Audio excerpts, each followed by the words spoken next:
The issue that I'm bringing before the House today is specifically related to abandoned vehicles on public highways, something which actually is quite common, unfortunately, within Keighley itself. Abandoned vehicles, dare I say, which are generally unroadworthy, untaxed, uninsured, without number plates, and have been left in a position on the public highway for not only just weeks, but months and sometimes years.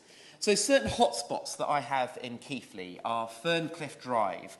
I met with the residents there over a year ago now because they are deeply concerned. This is a private road, but yet a public highway, where there are sometimes up to 15 abandoned vehicles. I have a scenario on Brewery Street, just off Dalton Lane in Keighley, where one particular business that has been there for, I think, in its third generation, is being impacted by abandoned vehicles that have been left in situ for many a year, now causing issues with the business being able to carry out its day-to-day function. And again, South Street is a very busy street, and I have counted, every time I've gone up to Crossroads, Haworth and the wider Worth Valley area, 3 abandoned vehicles just within very close proximity to itself, and they've not even moved since I have been the MP. So I want to just get into the crux of, well, what powers does the local authority have available to it?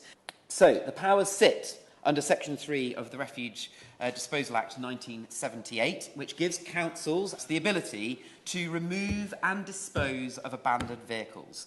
And the 1978 Act also contains provisions which gives local authorities the powers to issue fixed penalty notices to offenders if these vehicles are not moved on. If this abandoned vehicles on private land, the local authority is duty-bound to serve a 15-day notice period. But that 15-day notice period does not apply if the abandoned vehicle is on a public highway. So why a Labour-run Bradford Council not getting on with it? The second part that I want to come on to is how we challenge businesses that are actively using the highway to operate their business from, who are maybe using the highway to park for several years abandoned vehicles for spare parts.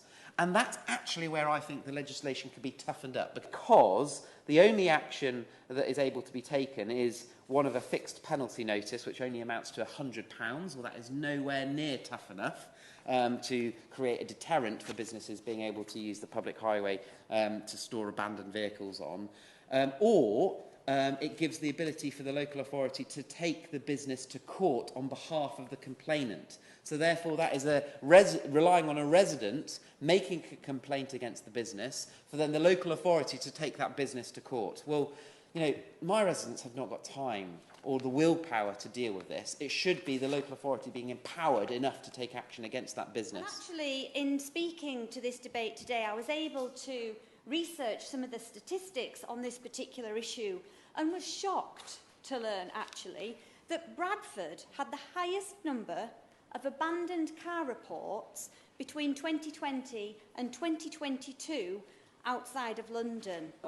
Does the Minister not therefore agree that Labour-run Bradford Council are not using the powers that are awarded to them to deal with this issue which is blighting my constituents? Clearly, on the issue of deliveries not being able to get to that business, clogging up the road on Brewery Street, that business will not be able to prosper. And I would urge Bradford Council to focus on those areas, as my honourable friend has identified, as a priority, because this is clearly where the focus needs to be.